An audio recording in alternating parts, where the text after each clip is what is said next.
નમસ્તે વિદ્યાર્થી મિત્રો, જ્ઞાન મંજરી મોડર્ન સ્કૂલ શિહોરની ઈ લર્નિંગ યુટ્યુબ ચેનલમાં ફરી એકવાર આજે આપણે મળ્યા છીએ। આજે આપણે ધોરણ 12 અર્થશાસ્ત્ર વિષયના નવા એક યુનિટનો અભ્યાસ કરવાનો છે। તો ચાલો આપણે શરૂ કરીએ। ધોરણ 12 અર્થશાસ્ત્ર યુનિટ નંબર જે છે એ 5નો આપણે અભ્યાસ કરવાનો છે। યુનિટ નંબર 4 સુધી પૂરું કર્યું। યુનિટ નંબર 5 ધોરણ 12 અર્થશાસ્ત્રનું 5મા યુનિટનું નામ છે ગરીબી।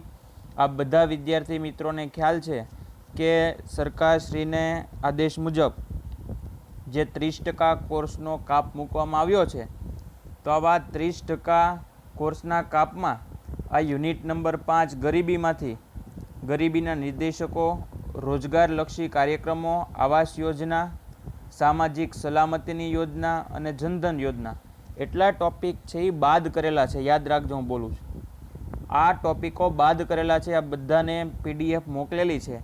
તો આ યુનિટમાં ફક્ત આપણે ગરીબીનો અર્થ, ગરીબીનું સ્વરૂપ, ગરીબીના કારણો અને ગરીબી ઘટાડવાના ઉપાયો, બસ આટલા જ ટોપિકનો અભ્યાસ કરવાનો છે।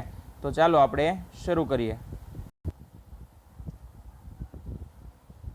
ધોરણ 12 અર્થશાસ્ત્ર યુનિટ નંબર 5 ગરીબી।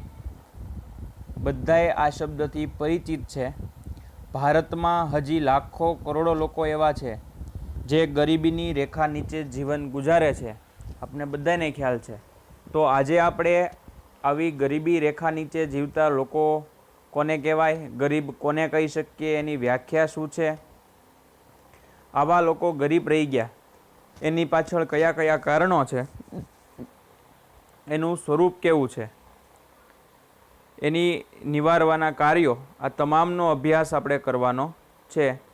5.1, 5.2, 5.3 નથી, 4 અને એ ઘટાડવાના ઉપાયો, આમ એની ચર્ચા કરવાની છે। આપણે શરૂ કરીએ। સૌ પ્રથમ પ્રસ્તાવના જોઈએ તો ગરીબી અર્થતંત્રમાં પ્રવર્તતી એવી પરિસ્થિતિ છે જેમાં સમાજનો એક વર્ગ પોતાની પાયાની લઘુત્તમ જરૂરિયાતો પણ સંતોષી શકતો નથી। મોટા ભાગના વિકાસમાન દેશો કે જ્યાં માથાદીઠ આવકનું નીચું પ્રમાણ, આવકની અસમાન વહેંચણી જોવા મળે, ત્યાં વસ્તીનો મોટો ભાગ કે જે ગરીબ છે તે સારું જીવન જીવવા જરૂરી પાયાની લઘુત્તમ જરૂરિયાતો જેવી કે પૂરતો પોશાક, આહાર, કપડાં, સારું રહેઠાણ પણ પ્રાપ્ત કરી શકતા નથી। ફરી એકવાર જુઓ, એણે પ્રસ્તાવનામાં એમ કીધું કે ગરીબી છે એ અર્થતંત્રમાં પ્રવર્તી એક એવી પરિસ્થિતિ છે કે સમાજનો કોઈ એક ચોક્કસ વર્ગ છે એ પાયાની જે લઘુત્તમ જરૂરિયાતો હોય, આપણને ખ્યાલ છે કે કોઈ પણ માણસ હોય તો એની પ્રાથમિક જરૂરિયાતો 3 હોય, રોટી, કપડાં અને મકાન, આ 3 વસ્તુઓ હોય। તો આ રોટી, કપડાં અને મકાન એ પ્રાથમિક જરૂરિયાતો છે। તો ઘણા લોકો છે એ પૂરતો પોષક આહાર, કપડાં અને સારું રહેઠાણ આ પ્રાપ્ત કરી શકતા નથી એમ કહી શકાય। તો બીજી તરફ જે ધનિક વર્ગ છે એ સાધન સંપન્ન વર્ગ ઊંચી આવક સાથે ઊંચું જીવન ધોરણ જીવતા હોય છે। અર્થતંત્રમાં જોવા મળતી આ આર્થિક અસમાનતાને કારણે સમાજમાં અસંતોષ, અશાંતિ, ઈર્ષાભાવ તેમજ વર્ગ વિગ્રહ જેવી પરિસ્થિતિ જોવા મળે છે। માનવ વિકાસ અહેવાલ 1997 મુજબ આર્થિક વિકાસ તે સાધન છે, માનવ વિકાસ તે ધ્યેય છે। આથી આર્થિક વિકાસ સાથે ગરીબીમાં પણ ઝડપથી ઘટાડો થાય છે તે અપેક્ષિત છે। જ્યાં સુધી સમાજમાંથી આવકની અસમાનતા અને ગરીબીમાં ઘટાડો ન થાય ત્યાં સુધી આર્થિક વિકાસ સાચા અર્થમાં વિકાસ કહી શકાય નહીં। આ સંદર્ભમાં ભારતમાં આયોજનકાળ દરમિયાન ગરીબી નાબૂદીના ધ્યેયને આયોજનના એક મહત્વના ધ્યેય તરીકે પણ સ્વીકાર કર્યો। ખાસ કરીને 5મી પંચવર્ષીય યોજના અને તે પછીના પંચવર્ષીય યોજનાઓમાં ગરીબી નાબૂદ માટેની વ્યૂહરચના હેઠળ ખાસ કાર્યક્રમો અને યોજનાઓ શરૂ કરવામાં આવી, પરંતુ ગરીબીમાં લક્ષ્યાંક મુજબનો ઘટાડો કરી શકાયો નથી એમ કહી શકાય. હવે આપણે ગરીબીનો અર્થ જોવાનો પ્રયત્ન કરીએ કે ભાઈ ખરા અર્થમાં ગરીબીની જે વ્યાખ્યા આપી છે એ કઈ છે. જ્યારે સમાજનો એક મોટો વર્ગ પોતાની પાયાની લઘુત્તમ જીવન જરૂરિયાતોને સંતોષી શકતો નથી, તે પરિસ્થિતિને ગરીબી તરીકે ઓળખવામાં આવે. જો સમાજનો આ મોટો વર્ગ ન્યૂનતમ જીવન ધોરણથી પણ નીચું જીવન ધોરણ ધરાવતો હોય ત્યારે સમાજમાં વ્યાપક ગરીબી છે તેમ કહી શકાય. ફરી એકવાર, જ્યારે સમાજના એક મોટો વર્ગ પોતાની પાયાની લઘુત્તમ જીવન જરૂરિયાત, તો કોઈ પણ વ્યક્તિ માટે એની પાયાની લઘુત્તમ જીવન જરૂરિયાત એમાં રોટી, કપડાં અને મકાન આવે કે ભાઈ પૂરતો આહાર મળે, રહેવા માટે ઘર મળે અને સારા કપડાં પહેરી શકે, ભૌતિક વસ્તુઓની વાત થતી નથી. જો સમાજનો આ મોટો વર્ગ ન્યૂનતમ જીવન ધોરણથી પણ નીચું જીવન ધોરણ ધરાવતો હોય ત્યારે સમાજમાં વ્યાપક ગરીબી છે તેમ કહી શકાય. વિશ્વમાં મોટા ભાગના દેશોમાં ગરીબીનું અર્થઘટન કરવાના પ્રયાસો થયા છે, પરંતુ ગરીબી એક સાપેક્ષ ખ્યાલ હોવાથી તેનો અર્થ સમય, સ્થળ અને સમાજ બદલાતા રહે છે. ગરીબી માટેનો મોટા ભાગના અર્થઘટનોમાં સમાજના એક સરેરાશ જીવન સ્તરને ધ્યાનમાં લઈ સમાજમાં પ્રવર્તમાન અસમાનતાઓને દર્શાવવામાં આવે છે. તેથી વિકસિત અને વિકાસશીલ દેશોમાં ગરીબીને નક્કી કરતા ધોરણોમાં તફાવત જોવા મળે છે. આ સંદર્ભમાં ગરીબીના જુદા જુદા અર્થઘટનોને બે વિભાગમાં વહેંચી શકાય છે. પહેલું છે ગરીબીનો પરંપરાગત અર્થ અથવા આવક ગરીબી. બીજું છે ગરીબીનો આધુનિક અર્થ અથવા બિન આવક ગરીબી. આમ દર્શાવી શકાય. પછીનો પેરેગ્રાફ સમજવાનો પ્રયત્ન કરીએ.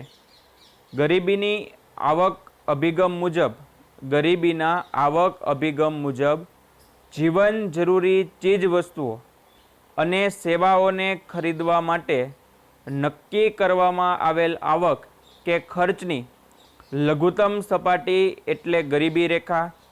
ગરીબી રેખા દ્વારા નક્કી થયેલ આવક કે ખર્ચની લઘુત્તમ સપાટીથી ઓછી આવક ધરાવનાર કે ખર્ચ કરનાર વર્ગ ગરીબ કહેવાય. આમાં અર્થઘટન અનુસાર ગરીબી એક અભાવની સ્થિતિ છે. ભારતમાં ગરીબી રેખા માટે જરૂરી ચોક્કસ ન્યૂનતમ કેલરી પ્રાપ્ત કરવા જરૂરી ખોરાક પાછળ થતા લઘુત્તમ વપરાશી ખર્ચને ધ્યાનમાં લેવામાં આવે છે. આપણને ખબર છે ખોરાકમાંથી આપણે કેલરી પ્રાપ્ત થાય, પરંતુ આ પદ્ધતિથી નક્કી થતી ગરીબી રેખાનું મર્યાદામાં એ છે કે તે ફક્ત અપૂરતા ખોરાકની કે ભૂખમરાની સ્થિતિને દર્શાવે છે. ગરીબી ફક્ત ભૂખમરાની સ્થિતિ નથી. લઘુત્તમ સરેરાશ જીવન ધોરણના ખ્યાલમાં ખોરાક ઉપરાંત અન્ય બાબતો જેમ કે કપડાં, રહેઠાણ, શિક્ષણ, આરોગ્ય, સ્વચ્છતા, પીવાનું સ્વચ્છ પાણી વગેરે પાયાની સગવડોનો પણ સમાવેશ થાય છે. અને તેથી જ ગરીબીના આધુનિક અભિગમ તરીકે બિન આવક ગરીબીનો ખ્યાલ વધુ મહત્વનો બન્યો છે એમ કહી શકાય. આધુનિક અર્થશાસ્ત્રીઓના મતે આવક ગરીબી કે ગરીબીનું એક મહત્વનું પાસું છે, પરંતુ તે માનવ જીવનના એક નાના હિસ્સાનો જ ખ્યાલ આપે છે. કાર્ય કરવાની તથા પસંદગી માટેની જે સ્વતંત્રતા ધનિકો પાસે ઉપલબ્ધ હોય છે તે ગરીબોને ક્યારેય હોતી નથી. આ સંદર્ભમાં ગરીબોનો પૂરો ખ્યાલ મેળવવા ફક્ત આવકના સંદર્ભમાં જ વંચિતતાનો વિચાર ન કરતા તે સિવાયના માનવ જીવનના વિકાસ માટે જરૂરી બાબતો જેવી કે જ્ઞાન, લાંબુ અને સ્વસ્થ જીવન, સારું જીવન ધોરણ, વ્યક્તિ સ્વાતંત્ર્ય, તકોની ઉપલબ્ધતા અને પસંદગીઓ તથા સ્વાભિમાન સાથે ગૌરવપૂર્ણ જીવનનો પણ વિચાર થવો જોઈએ. સંયુક્ત રાષ્ટ્ર વિકાસ કાર્યક્રમમાં યુએનડીપીના માનવ વિકાસ અહેવાલમાં માનવ વિકાસ આંક HDI અને માનવ ગરીબી આંક HPIની ગણતરીમાં મુખ્ય 3 બાબતો જ્ઞાન, આરોગ્ય અને સારા જીવન ધોરણનો સમાવેશ કરવામાં આવ્યો છે, જેમાં જ્ઞાન માટે સાક્ષરતા દર અને નોંધણીનો દર, આરોગ્ય માટે જન્મ સમયે અપેક્ષિત આયુષ્ય અને સારા જીવન ધોરણ માટે માથાદીઠ કુલ ગૃહ ઉત્પાદનનો સમાવેશ કરવામાં આવ્યો છે એમ કહી શકાય. ગરીબીનું સ્વરૂપ 5.2 એ પણ અભ્યાસક્રમમાં છે એટલે આપણે એની ચર્ચા કરશું. નેચર ઓફ પોવર્ટી અથવા ગરીબીનું સ્વરૂપ. ગરીબીના ખ્યાલને વધુ સારી રીતે સમજવા અર્થશાસ્ત્રીઓ ગરીબીને તેના સ્વરૂપના આધારે 2 વિભાગમાં વિભાજિત કરે છે. પહેલું છે નિરપેક્ષ ગરીબી અને બીજું છે સાપેક્ષ ગરીબી. ફરી એકવાર ગરીબીના સ્વરૂપ વિશે આપણે માહિતી મેળવીએ. ગરીબીના ખ્યાલને વધુ સારી રીતે સમજવા અર્થશાસ્ત્રીઓ ગરીબીને તેના સ્વરૂપના આધારે 2 વિભાગોમાં વિભાજિત કરે છે, નિરપેક્ષ ગરીબી અને બીજું છે સાપેક્ષ ગરીબી. તો આપણે નિરપેક્ષ ગરીબી કોને કહેવાય એ સમજવાનો પ્રયત્ન કરીએ. જીવનની લઘુત્તમ જરૂરિયાતો સંતોષવા માટે, ફરી એકવાર, જીવનની લઘુત્તમ જરૂરિયાતો સંતોષવા માટે જરૂરી ચીજવસ્તુઓ અને સેવાઓ ખરીદવા માટે નક્કી કરવામાં આવેલ આવક કે ખર્ચની લઘુત્તમ સપાટી એટલે ગરીબી રેખા. આ ગરીબી રેખાથી ઓછી આવક કે ખર્ચ ધરાવતો વર્ગ નિરપેક્ષ ગરીબ કહેવાય. નિરપેક્ષ ગરીબ સંપૂર્ણ ગરીબ તરીકે પણ ઓળખાય છે, યાદ રાખજો. નિરપેક્ષ ગરીબીના ખ્યાલથી અર્થતંત્રમાં ગરીબી રેખા હેઠળ જીવતા ચોક્કસ વર્ગને નક્કી કરી શકાય છે અને આ ખાસ ગરીબ વર્ગની ગરીબી ઘટાડવા લક્ષ્યાંક આધારિત ચોક્કસ નીતિઓ ઘડી શકાય. એણે એમ કીધું નિરપેક્ષ ગરીબી. આમ કહેવું હોય તો તફાવતની રીતે કહી શકાય. નિરપેક્ષ ગરીબી સંપૂર્ણ ગરીબી તરીકે પણ ઓળખાય છે. યાદ રાખજો, જો આ લખ્યું છે કે નિરપેક્ષ ગરીબીનું બીજું નામ આપો તો કે નિરપેક્ષ ગરીબીને બીજું સંપૂર્ણ ગરીબ, જે સાવ ગરીબ છે એવા લોકો પણ કહી શકાય. હવે તો આવી ગરીબી રેખા જે છે એમાં કોનો સમાવેશ થાય તો આમાં ખાસ આપણને વધુ ખ્યાલ આવશે. ઉદાહરણ સહિત આંકડાકીય માહિતી આપી છે કે ભાઈ ગરીબી રેખા છે, ગરીબી રેખા નીચે જીવતા લોકોમાં કોનો સમાવેશ થાય તો એની જો માહિતી મેળવીએ તો ગરીબીના નિરપેક્ષ સ્તરનો અંદાજ મેળવવા અનાજ, દાળ, દૂધ, માખણ વગેરેનો સમાવેશ કરવામાં આવે તો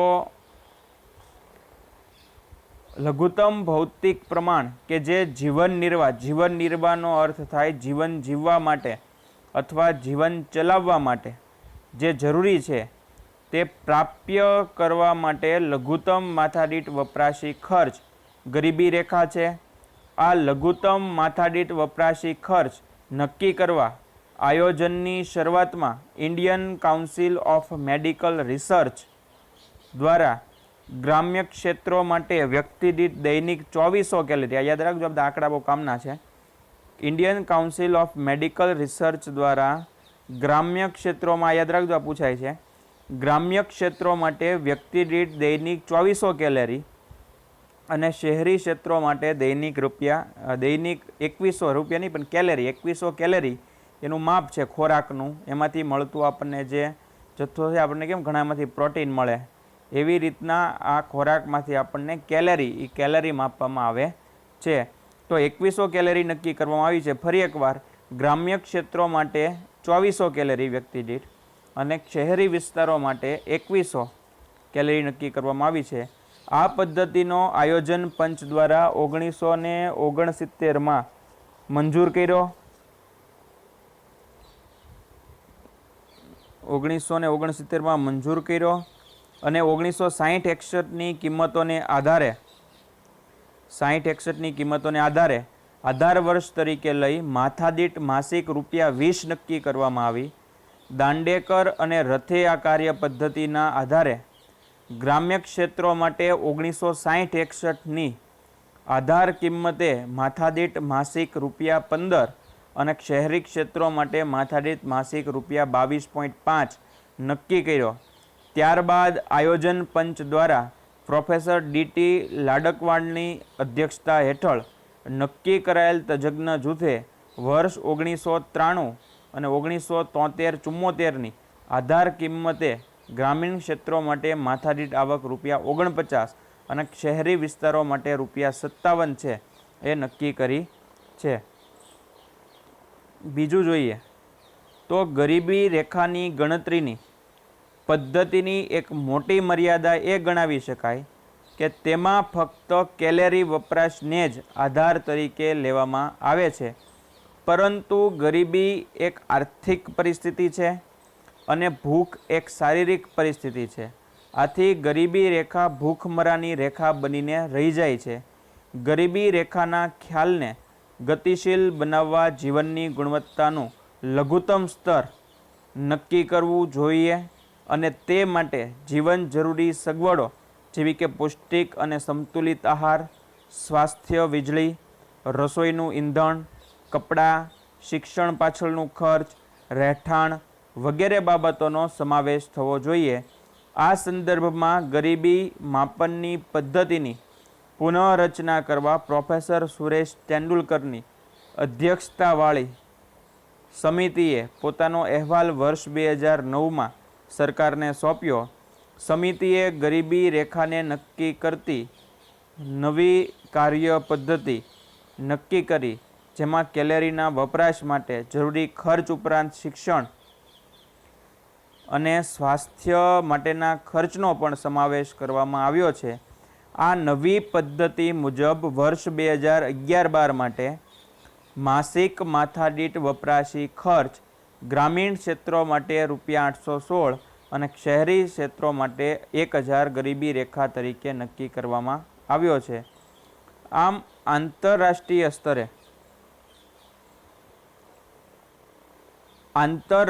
સ્તરે નિરપેક્ષ ગરીબી નક્કી કરવા ગરીબી રેખા સામાન્ય રીતે કોઈ એક વર્ષ દરમિયાન સરેરાશ પુખ્ત વયના વ્યક્તિ દ્વારા વપરાશમાં લેવાતા બધા જ જરૂરી સાધનો માટેના ખર્ચ દ્વારા નક્કી કરવામાં આવ્યો. આમ આંતરરાષ્ટ્રીય સ્તરે ગરીબી રેખાનું નિર્ધારણ વિશ્વ બેંક દ્વારા 2005માં સમખરીદ શક્તિ PPPના આધારે નક્કી થઈ $1.25 નક્કી થઈ, જે વર્ષ 1990 માટે $1 હતી અને વર્ષ 2015માં તે દૈનિક $1.90 હતી. આમ જુદા જુદા દેશોમાં તેનો માપદંડ વડે નિરપેક્ષની તુલના કરી શકાય છે. ભારતમાં ગરીબીનું પ્રમાણ છે એ શરૂ કરીએ એ પહેલાં આ બધાને જણાવી દઈએ કે સૌપ્રથમ આ જે NSSO આ 1 માર્કમાં બોર્ડમાં પૂછાતો પ્રશ્ન છે કે ભાઈ NSSOનું પૂરું નામ જણાવો. તો NSSOનું પૂરું નામ નેશનલ સેમ્પલ સર્વે ઓર્ગેનાઇઝેશન તરીકે ઓળખવામાં આવે. ફરી એકવાર વિદ્યાર્થી મિત્રો યાદ રાખજો, NSSOનું નામ પૂછવામાં આવે છે તો કે NSSOનું પૂરું નામ નેશનલ સેમ્પલ સર્વે ઓર્ગેનાઇઝેશન તરીકે ઓળખવામાં આવે. 68મા રાઉન્ડમાં 2011-12માં સંયુક્ત કુટુંબ દીઠ ખર્ચના આંકડાઓનો ઉપયોગ કરતા તેંડુલકર સમિતિના અંદાજ મુજબ ભારતમાં વર્ષ 2004-05માં નિરપેક્ષ ગરીબીનું પ્રમાણ 37.2% હતું, જે વર્ષ 2011માં ઘટીને 21.9% થયું છે એમ કહી શકાય. કોષ્ટક નંબર 5.1માં ભારતમાં ગરીબીની ટકાવારીનું પ્રમાણ એ કેવી રીતનું હતું, ગ્રામ્ય ક્ષેત્રમાં કેટલું હતું, શહેરી ક્ષેત્રમાં કેટલું હતું અને સમગ્ર ભારતની વસ્તીમાં કેટલું હતું, એ આર્થિક સર્વે 2015-16માં જ્યારે કરવામાં આવ્યો તો એમના વિશેની માહિતી છે એમાં રજૂ કરવામાં આવી છે. તો ભારતમાં ગરીબીનું ટકાવારી પ્રમાણ એમાં ગ્રામ્ય ક્ષેત્રમાં જોઈએ તો 2004-05માં 41.8% હતું, જે ઘટીને 2011-12માં 25% થયું. એટલે કે ગ્રામ્ય ક્ષેત્રની ગરીબી છે એમાં ઘટાડો થયેલો જોવા મળે છે. શહેરી ક્ષેત્ર છે, શહેરી ક્ષેત્રમાં 2004-05માં 25.7% લોકો ગરીબી રેખા નીચે જીવતા હતા, જ્યારે 2011-12માં તે ઘટીને 13.7% કરી દેવામાં આવ્યું. આમ સમગ્ર ભારતની વસ્તીમાં કુલ 2004-05માં 37.2% હતી, જે 2011-12માં ઘટીને 21.9% થઈ. આમ ગ્રામ્ય ક્ષેત્રે ગરીબીનું પ્રમાણ વર્ષ 2004-05માં 41.8% હતું, તે વર્ષ 2011-12માં ઘટીને 25.7% થયું.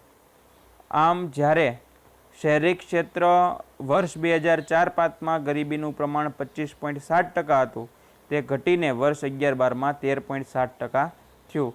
ભારતમાં રાજ્યવાર નિરપેક્ષ ગરીબીનું પ્રમાણ એ જોવાનો પ્રયત્ન કરીએ.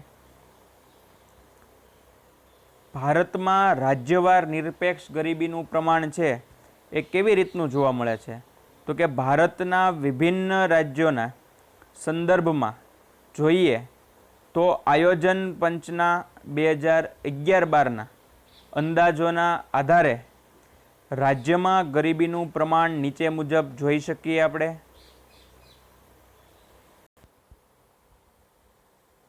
ભારતમાં રાજ્યમાં નિરપેક્ષ ગરીબીનું પ્રમાણ જોવા જઈએ તો ભારતના વિભિન્ન રાજ્યોના સંદર્ભમાં જોઈએ તો આયોજન પંચના 2011-12ના અંદાજોના આધારે રાજ્યમાં ગરીબીનું પ્રમાણ નીચે મુજબ હતું. 10%થી ઓછી ગરીબી છે ગોવા, કેરળ, હિમાચલ પ્રદેશ, સિક્કિમ, પંજાબ, આંધ્રપ્રદેશ એમાં જોવા મળતી હતી. 10%થી 20%માં જમ્મુ કાશ્મીર, હરિયાણા, તમિલનાડુ, ગુજરાત, રાજસ્થાન, મહારાષ્ટ્ર, ત્રિપુરા, નાગાલેન્ડ અને મેઘાલય એમાં 10%થી લઈને 20% સુધીની ગરીબી જોવા મળતી હતી.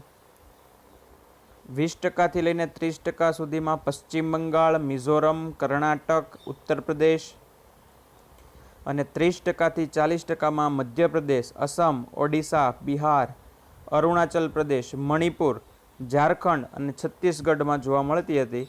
આર્થિક સર્વે 2015-16ની જ્યારે ગણતરી કરવામાં આવી એમાં એનો અભ્યાસ હતો. ઉપર દર્શાવેલ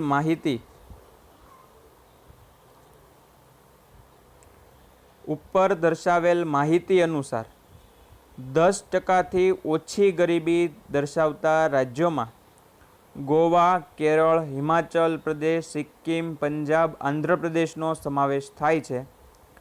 જમ્મુ કાશ્મીર, હરિયાણા, તમિલનાડુ, ગુજરાત, રાજસ્થાન, મહારાષ્ટ્ર, ત્રિપુરા, નાગાલેન્ડ, મેઘાલય રાજ્યોમાં 10%થી 20% ગરીબીનું પ્રમાણ જોવા મળ્યું છે, જ્યારે પશ્ચિમ બંગાળ, મિઝોરમ, કર્ણાટક, ઉત્તર પ્રદેશમાં 20%થી 30% અને મધ્યપ્રદેશ, અસમ, બિહાર, ઓડિશા, ઝારખંડ, છત્તીસગઢ, અરુણાચલ પ્રદેશમાં વધુ એટલે કે 30થી 40% ગરીબી જોવા મળી હતી.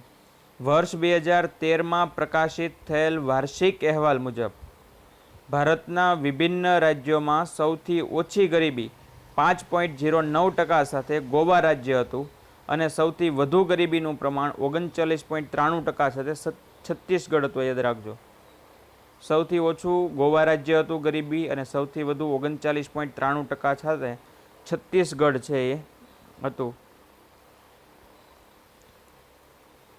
સાપેક્ષ ગરીબી એ સમજવાનો પ્રયત્ન કરીએ.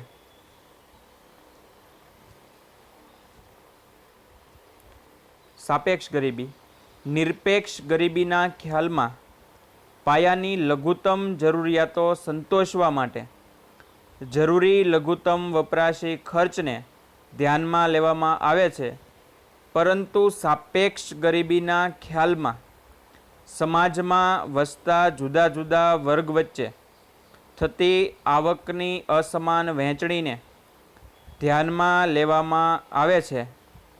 સામાન્ય રીતે દરેક અર્થતંત્રમાં આવકની વહેંચણીમાં અસમાનતા જોવા મળે છે, ત્યારે ઓછી આવકવાળો વર્ગ વધુ આવકવાળા વર્ગની તુલનાએ સાપેક્ષ ગરીબ કહેવાય છે. આમ સાપેક્ષ ગરીબીના અભ્યાસ માટે સમાજના લોકોને જુદા જુદા આવક જૂથોમાં વિભાજિત કરી આવકની વહેંચણીની અસમાનતાના સંદર્ભમાં અભ્યાસ કરવામાં આવે છે. સાપેક્ષ ગરીબી સમાજના જુદા જુદા આવક જૂથોના આવક સ્તરોમાં તફાવતની કક્ષા દર્શાવે છે. ભારત માટે પણ હવે એવી દલીલ કરવામાં આવે છે કે ઝડપથી વિકસતા રાષ્ટ્રો તરીકે ગરીબીની અભ્યાસ ગરીબી રેખાને બદલે સાપેક્ષ ગરીબી અથવા આવકની અસમાન વહેંચણીના સંદર્ભમાં થવો જોઈએ. એક કાલ્પનિક ઉદાહરણ દ્વારા સમજવાનો પ્રયત્ન કરીએ તો ધારો કે કોઈ એક દેશની વસ્તીને નીચે મુજબ 5 આવક જૂથોના વહેંચવામાં આવે. પહેલું જૂથ છે, બીજું જૂથ છે, ત્રીજું, ચોથું અને પાંચમું. એમાં આવક જૂથ છે 0 થી 30,000, 30,000 થી 1 લાખ, 1 લાખથી 3 લાખ, 3 લાખથી 10 લાખ અને 10 લાખથી વધુ. આમ ઉપરના ઉદાહરણ જૂથ 2માં સમાવિષ્ટ વર્ગની આવક જૂથ 1માં સમાવિષ્ટ વર્ગની આવક કરતાં વધુ છે. તેથી કહી શકાય કે જૂથ 2 કરતાં જૂથ 1માં રહેલ વ્યક્તિઓ પ્રમાણમાં સાપેક્ષ ગરીબ છે, પરંતુ જૂથ 2માં સમાવિષ્ટ વર્ગની આવક જૂથ 3, 4, 5માં સમાવિષ્ટ વ્યક્તિઓની આવક કરતાં ઓછી છે. આથી જૂથ 2ના વ્યક્તિઓ જૂથ 3, 4, 5માં સમાવિષ્ટ વ્યક્તિઓની તુલનામાં સાપેક્ષ ગરીબ કહી શકાય. સાપેક્ષ ગરીબી કે આવકની અસમાનતા માપવા માટે સામાન્ય રીતે આવક જૂથોની રચના લોરેન્જ વક્ર, ગિની ગુણોત્તર જેવી પદ્ધતિઓ દ્વારા કરવામાં આવે છે. તો આમ એક કાલ્પનિક ઉદાહરણ છે. એમાં જૂથ 5 જૂથો પાડવામાં આવ્યા. એ 5 જૂથોમાં કેવી રીતના અલગ અલગ ગરીબી રેખા છે એની ચર્ચા કરી. તો આજે આપણે આ પ્રસ્તાવના અને એનો અભ્યાસ કર્યો. ગરીબીના નિર્દેશકો આપણે જોઈ લઈએ. આ પૂછાવાના નથી, યાદ રાખજો. આ ગરીબીના નિર્દેશકો છે એ આ વખતે જે 30% અભ્યાસક્રમમાં કાપ મૂકવામાં આવ્યો છે એ ટોપિક છે એ પરીક્ષામાં પૂછાશે નહીં. પણ અમથું આપણે 2 મિનિટ જોઈ લઈએ કે ગરીબીના નિર્દેશકો કોણ હોય. તો કે માથાદીઠ ઘરગથ્થુ વપરાશી ખર્ચ, એમાં કોનો સમાવેશ થાય, ટકાઉ વસ્તુઓ કોને કહેવાય, એ બધાનો સમાવેશ થાય. આ ઉપરાંત 5.4માં એ માથાદીઠ વપરાશી ખર્ચ ડોલરમાં જે આપ્યો હતો એનો અભ્યાસ વર્લ્ડ બેંક દ્વારા કરવામાં આવ્યો. તો એણે જે આંકડા રજૂ કર્યા છે ફરીવાર કહી દઉં, અત્યારના હું જે બોલું છું એ ફક્ત જાણકારી માટે છે, બોર્ડની પરીક્ષામાં પૂછાવાનું નથી. કારણ કે 30% અભ્યાસક્રમમાં જે કાપ મૂકવામાં આવ્યો છે એ ટોપિક આ છે નિર્દેશકો, ગરીબીના નિર્દેશકો. એને બાદ કરવામાં આવ્યું છે આ વર્ષ પૂરતું. કુપોષણનું પ્રમાણ કોને કહેવાય? પૂરતા પ્રમાણમાં પ્રોટીનની, વિટામિનની ન મળી રહે, કેલરી ન મળી રહે તો એને કુપોષણ કહી શકાય. એનો પણ કુપોષિત વ્યક્તિઓનું પ્રમાણ કેવી રીતનું હતું એ કુપોષિત પ્રમાણોનું 1990થી લઈને 2016 સુધી અમુક સમયાંતરે 10-10 વર્ષના ગાળે જે કાંઈ અભ્યાસ કરવામાં આવ્યો આર્થિક સર્વેમાં 2015-16માં એના આંકડાઓ રજૂ કરવામાં આવ્યા છે. આ ઉપરાંત અપેક્ષિત આયુષ્ય અને બાળ મૃત્યુ દર કોને કહેવામાં આવે તો આપણે જોઈ લઈએ. આ પ્રશ્ન વારંવાર પૂછાતો બાળ મૃત્યુ દરવાળો કે બાળ મૃત્યુ દર એટલે દર 1000 જીવિત જન્મતા બાળકોમાંથી 1 વર્ષથી ઓછા સમયગાળામાં મૃત્યુ પામતા બાળકોનું પ્રમાણ, એને બાળ મૃત્યુ દર તરીકે ઓળખી શકાય. ઉપર દર્શાવેલ માહિતી અનુસાર આ બધું નોર્વેની બધી માહિતી આપી છે. બાકી તબીબી સગવડો, પીવાનું પાણી અને શૌચાલયની સુવિધા, રહેઠાણ, વીજળીનો વપરાશ એ બધાનો પછી આપણે અભ્યાસ કરશું. અત્યારના નિર્દેશકો છે એ અભ્યાસક્રમમાં આ વખતે છે નહીં.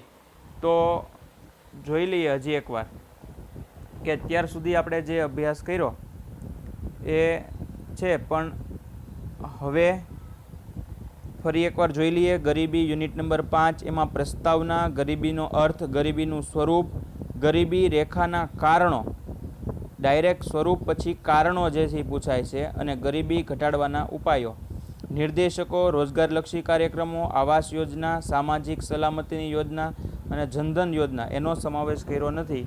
એટલે કે હવે ગરીબીના જે કારણો છે,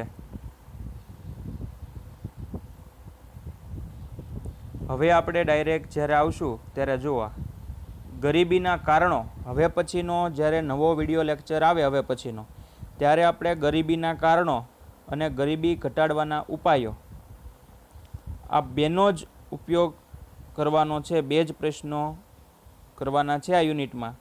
એની પછીના યુનિટમાં આપણે જોઈશું એમ દરેક યુનિટમાંથી હવે થોડા થોડા મુદ્દા છે કપાય છે.